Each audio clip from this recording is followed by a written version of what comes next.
Okay. So இப்போது வெறும் கண்களால் வந்து நம்ம வேறு ஆப்ஜெக்டாக பார்க்க முடியுமா வானத்தில் அப்படின்னா, டெய்லி கண்டிப்பாக 6 மணிக்கு காலையில் உதித்து 6 மணிக்கு மறையும் நான் பார்க்க முடியும் அப்படிங்கிற ஒரே ஒரு ஆப்ஜெக்ட் என்ன அப்படின்னா சூரியன். அப்போது நம்ம யாருக்குமே டவுட் இல்லை, சூரியன் அப்படிங்கிறத என்னால் பார்க்க முடியும் அப்படின்றது எல்லாருக்கும் தெரியும். அப்போது மற்ற கிரகங்கள் இருக்குது, அதை பார்க்க முடியுமா? டெலஸ்கோப்பில் தான் பார்க்க முடியுமா? வெறும் கண்ணாலே பார்க்க முடியுமா? எப்போ பார்க்கலாம் அப்படிங்கிற கேள்வி அடுத்தது வருது. அதுக்கு இந்த astrology.collectiva.inல டிரான்சிட் ஹோரோஸ்கோப் இருக்குது, அதை எப்போ வேணாலும் நீங்கள் எடுத்து பார்க்கலாம். அந்த கைட்லைனை வச்சுக்கிட்டு நம்ம என்றைக்கு ஒரு நாள்லேயும் இன்றைக்கி இந்த கிரகத்தை இந்த டைமில் பார்க்கலாம்ப்பா அப்படின்னு கண்டுபிடிக்க முடியுமா அப்படிங்கிறத நம்ம தெரிஞ்சுக்கணும் அப்படின்னு எனக்கு ஒரு ஆர்வம். ஸோ அப்போ நான் என்ன பண்ணேன், ட்ரை பண்ணேன். ஸோ முதல்ல சந்திரனை, ஏன்னா பெரிய ஆப்ஜெக்ட் இல்லை, சந்திரனை இன்றைக்கி இந்த இடத்துல தாண்டா பார்க்கலாம் அப்படின்னு பார்க்க முடியுமா அப்படின்னா அதுக்கு ட்ரை பண்ண முயற்சி பண்ணேன். அப்போ சில விஷயங்கள் நமக்கு தெரிஞ்சது. என்ன அப்படின்னா, பகல் முழுவதும் சூரியனை தவிர வேறு எந்த ஆப்ஜெக்டும் கண்டிப்பாக தெரியாது இல்லையா? சூரிய ஒளி வந்த உடனே எல்லா நட்சத்திரங்கள் என்னென்ன இருக்கோ எல்லாம் மறைஞ்சு போயிடுது.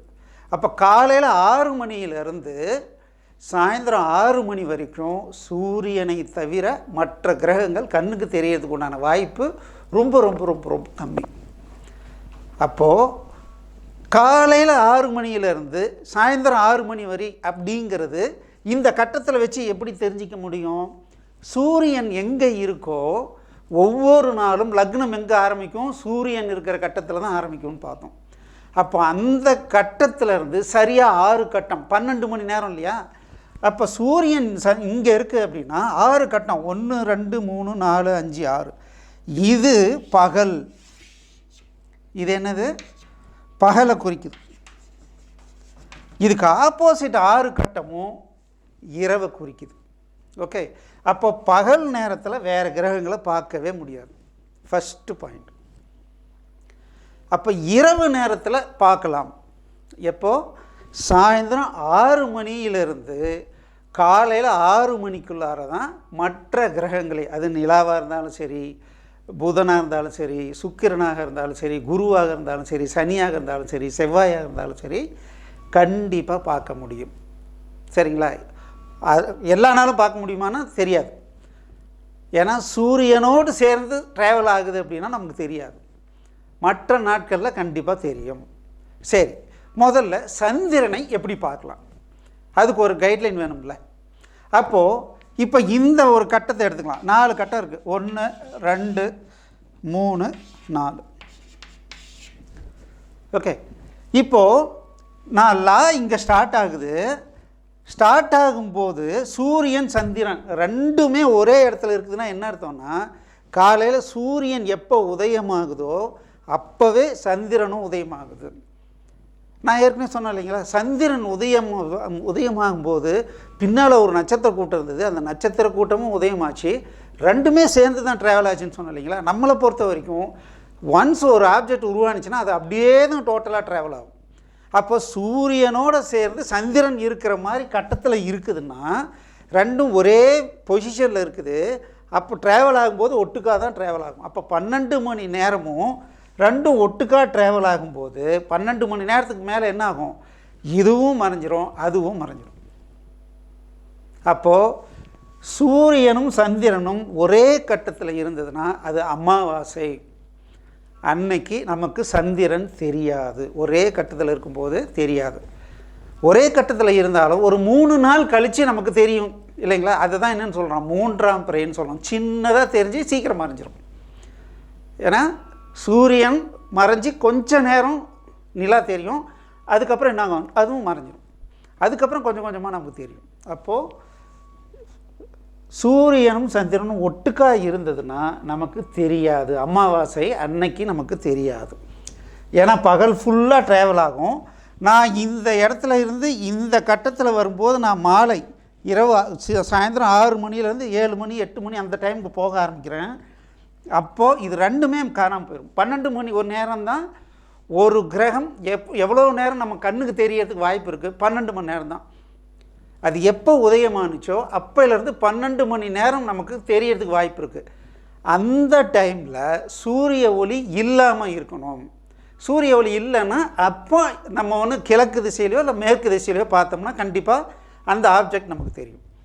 ஆனால் இந்த கேஸில் என்னென்னா 12 மணி நேரமும் ஒட்டுக்காக ட்ராவல் ஆகிட்டு போயிடுறதுனால நமக்கு தெரியாது. ஓகே, இந்த கேஸில் எடுத்துக்கலாம். சூரியன் உதயமாயிடுச்சு, நான் அது அப்போ தான் காலங்கத்தால் எனக்கு அப்படியே ட்ராவல் ஆகிட்டு வரேன். 2 மணி 4 மணி 6 மணி 8 மணி இந்த மாதிரி பார்த்திங்கன்னா அப்படியே வரேன். காலையில் 6 to 8 10 12 2 4 6 6 மணிக்கு என்ன ஆகுது அப்படின்னா நான் கிராஸ் பண்ணும்போது என்ன அர்த்தம், இப்போ எப்போல்லாம் ஒரு கிரகத்தை டச் பண்ணுற மாதிரி வருதோ அப்போ என்ன அர்த்தம்னா அந்த நேரத்தில் கிழக்கு திசையில் பார்த்தோம்னா அந்த கிரகம் அப்போ தான் எனக்கு உதிக்கிற மாதிரி தெரியும் அப்படின்னு அர்த்தம். அப்போது சாயந்தரம் 6 மணிக்கு என்ன ஆகும் அப்படின்னா சந்திரன் எனக்கு கிழக்கில் உதிக்கிற மாதிரி தெரியும். அந்த டைமில் என்ன ஆகும், சூரியன் மேற்கில் மறைஞ்சிரும். அப்போது சூரியனுடைய ஒளி ஆஃப் ஆகிடுது, சந்திரன் மேலே வருது, அப்போ நமக்கு என்ன ஆகும் தெரியும். அப்போது சரியாக 6 கட்டத்துக்கு அப்புறம் ஒரு கிரகம் இருந்ததுன்னா கண்டிப்பாக அப்போ தான் கிழக்கிலேருந்து உதிக்கும், நம்ம கண்ணுக்கு தெரியும். எவ்வளோ நேரம் தெரியும், நம்ம கூடவே ட்ராவல் ஆகும். 12 மணி நேரம் ட்ராவல் ஆகும், காலையில் வரைக்கும் தெரியும். பௌர்ணமி அன்றைக்கி பாருங்கள், காலையில் எந்திரிச்சு பாருங்கள், மேற்கு திசையில் சந்திரன் அப்போ மறைஞ்சிக்கிட்டு இருக்கும். இது நல்லா பாருங்கள். அப்போது இந்த மாதிரி சூழ்நிலையில் எனக்கு என்ன தெரியும், சாயந்தரம் 6லேருந்து அடுத்த நாள் காலையில் 6 மணி வரைக்கும் எனக்கு தெரியும். ரைட், இந்த கேஸ் எடுத்துக்கலாம். 3வது கேஸ். இப்போ இங்கே பார்த்தீங்கன்னா நான் எத்தனை மணிக்கு இந்த சந்திரனை தொடுது, 6 to 8 8 to 10 10 to 12. அப்போது பகல் 12 மணிக்கு நான் இது கூட ட்ராவல் ஆக ஆரம்பிக்கிறேன். சரிங்களா? அப்போது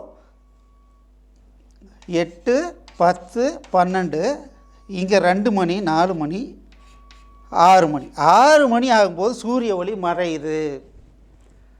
6 மணி ஆகும்போது நான் சந்திரன்லேருந்து எவ்வளோ தூரம் இருக்கேன் அப்படின்னு பார்த்தீங்கன்னா 3 கட்டம் அப்படின்னா தலை உச்சியில் இருக்குதுன்னு அர்த்தம். 4 கட்டம் அப்படின்னா மேற்கு நோக்கி கொஞ்சம் நகருதுன்னு தெரியும்.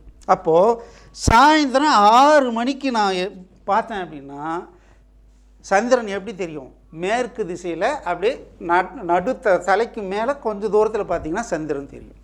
இந்த கேஸ் படி ஏன் இதை தாண்டி 2 4 6 8 மணி நேரம் ட்ராவல் பண்ணியிருக்கேன். 8 மணி நேரம் ட்ராவல், 6 மணி ட்ராவல்னால் தலை உச்சிக்கு, இன்னும் 2 மணி நேரம்னா கொஞ்சம் தூரம், இன்னும் 2 மணி நேரம்னா இன்னும் கொஞ்சம் தூரம், இன்னும் 2 மணி நேரம்னா மறையிற டைம். அப்போது எப்படி இருக்கும், ஈவினிங் டைமில் இருந்து அடுத்த நாள் காலையில் ஒரு 2 மணி வரைக்குமே எனக்கு சந்திரன் தெரியும். அப்படியே ஒரு 6 மணி நேரம் ஆகும் மறையிறதுக்கு. இந்த கேஸில் பார்த்திங்கன்னா அப்போது எனக்கு என்ன ஆகும், சாயந்தரத்துலேருந்து எனக்கு தெரிய ஆரம்பிச்சிடும். இந்த கேஸில் எடுத்துக்கலாம். இங்கே பார்த்தீங்க அப்படின்னா எப்போ நான் இதை கிராஸ் பண்ணுறேன், 6 to 8 10 12 2 4 6 சாயந்தரம் 6 மணி. ஸோ 8 10 12 அதாவது நைட்டு 12 மணி, இங்கே 2 மணி 4 மணி. அப்போது 2 to 4 பார்த்திங்க அப்படின்னா நான் இதை கிராஸ் பண்ணுறேன். இதை கிராஸ் பண்ணும்போது எனக்கு என்ன ஆகும், சந்திரன் அப்போ தான் உதயமாகுது. அப்போ என்னென்னா காலையில் 4 மணிக்கு இந்த மாதிரி இருந்தால் 2 to 4 சந்திரன் உதயமாகிறத பார்க்க முடியும். அது எது வரைக்கும் பார்க்கலாம், 6 மணி வரைக்கும். அப்போ கொஞ்சம் தூரம் மேலே வர வரைக்கும் பார்ப்போம். அப்புறம் சூரியன் வந்தவொடனே என்ன ஆகும், நிலா மறைஞ்சிரும். அப்போது கோட்சாரத்தில் எந்த கிரகம் என்ன பொசிஷனில் இருக்குதுன்னு பொறுத்து